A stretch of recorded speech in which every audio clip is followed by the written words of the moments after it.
So tell me, what is the difference between microneedling and cosmetic acupuncture? Or first, tell me what microneedling is.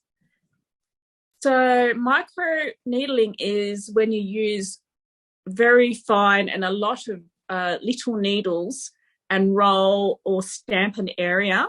Right. So I've got an example of first a derma stamp, which I'll show you. Yep. So this is a derma stamp, and I don't know if you're going to pick it up, but it's got multiple little fine needles. You can just vaguely see it, yeah. Yeah. So that is, well, this one is actually 1 millimeter in length, and there's quite a lot of them. I don't know exactly how many there are, but there's quite a lot of them. So it's actually really good if you've got, you know, a patch of area that you're really trying to work on. Okay. So, and especially you've got a lot of fine lines, Yep. which acupuncture, cosmetic acupuncture isn't so good at doing. So this treats a larger area, but Yep. also very good for things like scarring, Okay. or hyperpigmentation in certain areas. I just wanted to show you a different example of microneedling. Do you combine it with cosmetic acupuncture? So you combine the two? If it required, yes, Sure. if required. Okay. So this is another example of microneedling, and this is actually a roller. Okay. And I just wanted to let you know that the rollers can be different lengths in the needle size. Right. The minimum needle size that you need in a derma stamp or a derma roller is 0.5 millimeters in, because what we're trying to do, which is a little bit different from cosmetic needling, is we're trying to pierce the epidermis and get into the dermal layer, where we can stimulate collagen. So there's fibroblasts just in the dermal layer at the junction between the epidermis and the dermis. Yep. And we actually want to stimulate that by rolling several times. Yep. And increase the collagen by stimulating the fibroblasts in that area. Beauticians use this tool that just keeps going up and down and keeps puncturing the skin. Is what you're talking about? Correct. Yeah, I think that's it. So how does that sort of rank, you know, do you get the same result? Definitely you'll get results. Yeah. But you're just not looking at the person holistically. For instance, if you've got very deep wrinkles, then that kind of constant trauma to the skin will break up the collagen and the elastin matrix underneath, and eventually the collagen will come back up and the deep line will appear to be less. It does work, but you are not using, I mean, acupuncture is very powerful, in my opinion, for a number of reasons, because, for instance, in my experience, there's a lot of people that come in where the energy is very low. If you're constantly living in a condition where your energy is very low, you're going to have sagging issues, have a whole lot of other things. Yeah. And you can have as many sessions where you're creating trauma, but without using the theory, you're not treating the underlying problem, which is that your energy is low. You're just actually exacerbating what you already have. Because if you bleed, you're actually losing chi and blood. Yeah. So acupuncture is designed to treat the underlying root cause of why you might be having sagging or puffiness, or, you know, the muscles are too tight or the muscles are too loose. Right. Why you're putting fat in certain areas and or not. Yeah. So it's much more in depth, rather than just a veneer. Yeah, that answers my next question, because I was going to ask you, when would you use acupuncture and when would you use the microneedling in a session? But you've sort of answered that, because it depends on what the client has really come in for to allow you to create that combo, right? Whenever I do a cosmetic treatment, I definitely do the acupuncture, the cosmetic acupuncture. Yeah. If I was trying to just boost the collagen in a certain area, I would use the microneedling. Yep. Definitely. Or if I was trying to increase the absorption of serums and so on, I would use the microneedle. because that will pierce the epidermis and allow the absorption of the creams or the serums much, much better. Okay. So, which has its own benefits as well.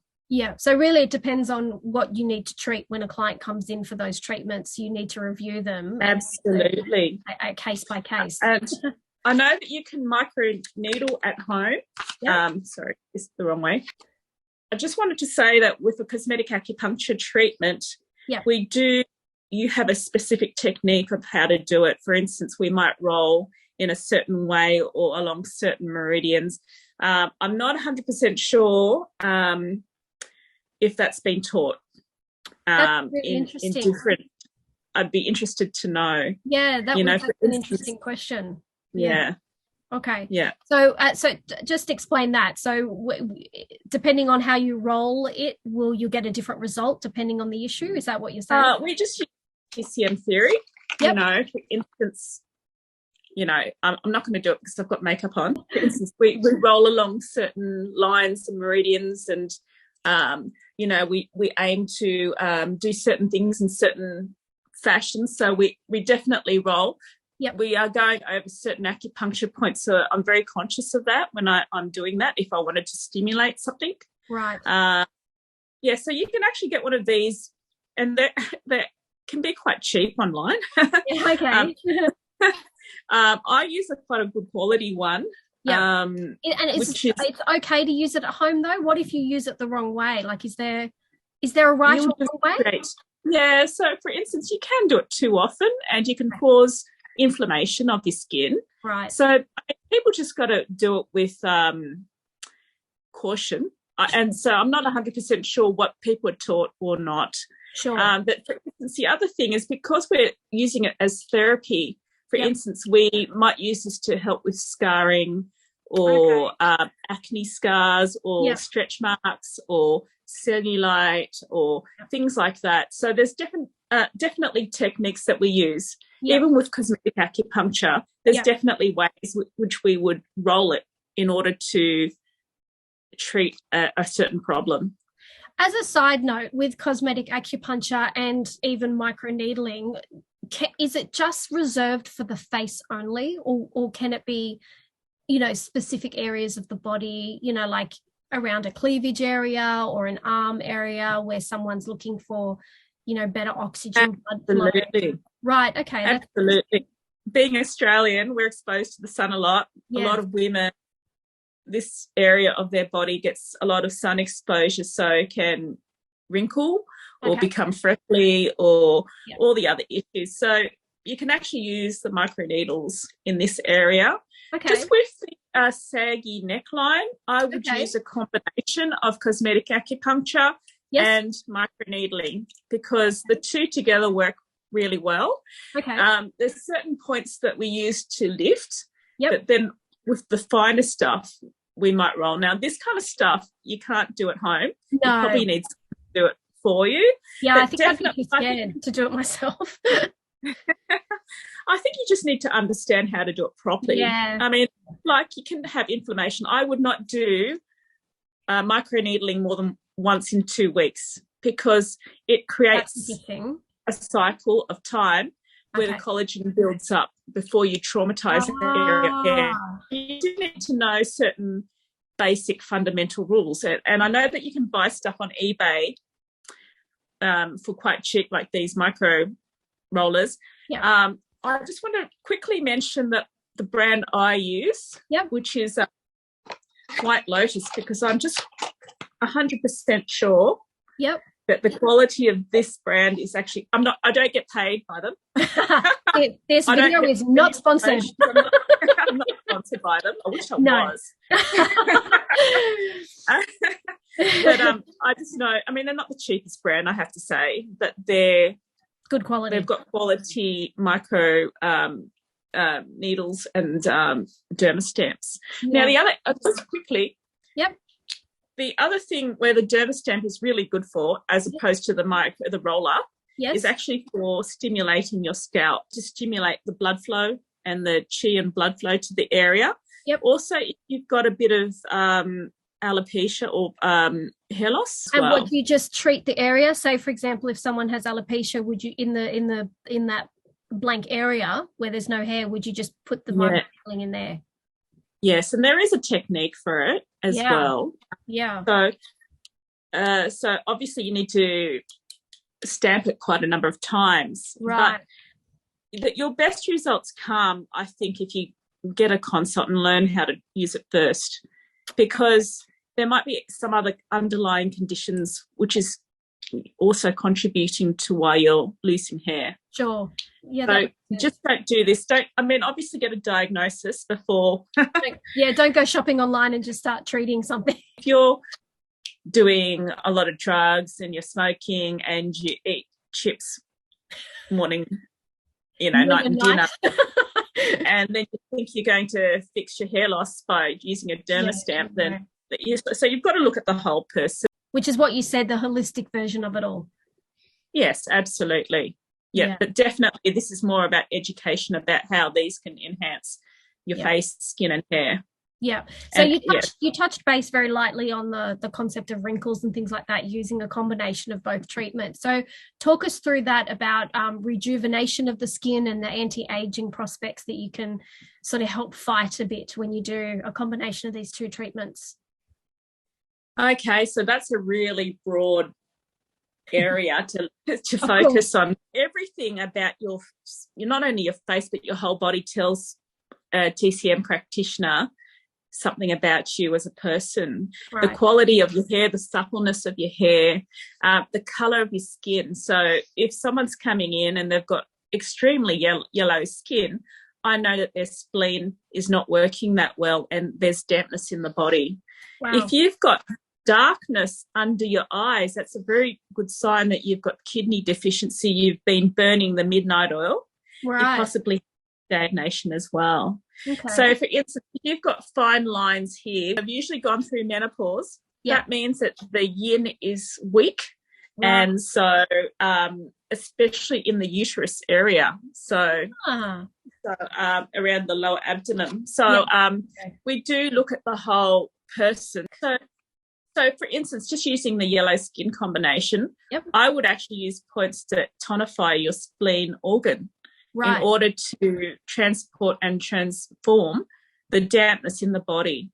And quite often, if I use those points within people will notice that the bloating goes down that they might have in their body. Really? Okay. Or they'll get up straight after acupuncture and go straight to the bathroom. But one thing that's really interesting is, say, for wrinkles, one of the most common things that we do in cosmetic acupuncture is a thing called threading, which is inserting a cosmetic needle on the side of the wrinkle and then following it to underneath the wrinkle. Really? And breaking. Yeah. So, and we do that multiple times under the wrinkle. Wow. And that will break down the matrix that's holding the crease down and also stimulate collagen. So there are certain techniques to just soften deep lines. Wow. I just wanted to mention that it's not a Botox treatment. So if you're wanting to improve your wrinkles or your lines, you probably need at least 6 treatments. But Botox, I don't know, does it last like 6 to 12 months? Yeah, something like that. But even then, depending how your body, and like you said, depending on your lifestyle, it can sometimes just shortcut the reason, and so you might need to go back sooner. So I guess it all depends on how your body metabolizes, and so on. The two in combination is ultimately about restoring balance to your body. Yeah. But also another principle is we're enriching the face with qi and blood. Okay. So a lot of problems is from lack of qi and blood. Right. Dryness of the skin is a lackness of blood and yin. Right. Okay. Flakiness. Yep. If you're getting moles, or other kind of, freckles or patches, it signifies blood stagnation and bloody. So that's when either acupuncture or using the micro derma roller might be good for that. Right. But you're not by treating the mole. Well, we don't actually treat the mole, but we might actually move the blood around the area. Right. Helping the whole body as well. So yes, you can actually notice, hopefully, obviously if they keep the regime up, but it also depends very much on what they do at home. I also recommend that diet is extremely important, of course, in your whole beauty routine. Yep. So you can do as much acupuncture, microneedling, Botox, whatever, but if you're not sleeping properly, if you're not eating properly, resting, exercising, breathing properly, these benefits won't last as long. You've got to look at the whole person. So you said at-home routine. So say I'm someone who comes in and I'm looking for, a cosmetic acupuncture treatment, and I come in, what would you recommend my home routine would be along with my treatments with you? Long-term, the microneedling is definitely something you could do. Okay. So long, and I'm happy to teach people how to do that. There's also, I'm sure that there are resources on YouTube and so on as well. Yeah. My warning would be not to do it too often, for it can cause inflammation. Yeah. And inflammation in itself can cause some issues. So how often would someone come in for a cosmetic acupuncture treatment if they wanted to have those long-term results? So with microneedling or without microneedling? We'll say with, so that way then people get an understanding, I suppose, of, do you need to have a home treatment of microneedling? Say, for example, if I'm coming in every fortnight and you're giving me a cosmetic acupuncture treatment with microneedling, I wouldn't need to use any microneedling at home because you're providing that treatment, right? Yes. The turnaround time is 2 weeks. So I would not actually roll your face in the meantime. Yeah. Because you're causing more trauma and inflammation to the skin. Yeah. Okay. So just as a precaution, after you have a treatment, I wouldn't do too much to the skin. If you decide to start with microneedling and cosmetic acupuncture, I would not do something like dermabrasion in between, because you're just creating a lot of trauma for the skin. Yeah. And the other thing is, with microneedling, I would not use anything but holistic ingredients in my serums and creams afterwards, because what you put on your skin is so much more easily absorbed after microneedling. So if you're putting on, mineral oils or something like that, or something that's toxic to the body, it's actually being absorbed by your body. For cosmetics, I wouldn't put cosmetics on straight after. For a day or two after microneedling, because you're absorbing whatever you put in. Can you use masks but just stick to really natural masks? Is that what you're saying, like clay masks and things like that? This is only for the first 24 hours, I would say. Okay. Yeah. Okay. Because basically you're breaking the epidermis. Yep. So you're allowing things through the waterproof barrier. Yes, obviously, I'm not saying that don't go ahead with Botox or anything like that. Just know that it doesn't do anything that's positive for your skin, for your body in the long term. Sure. It is, Botox comes from botulism, and that was a paralysing disease, and they've, which I don't know if you knew that, but no, I didn't. Use that to paralyse the muscles of your skin. If you feel like Botox is good for you, that's fine. Just know that the liver processes that at some point.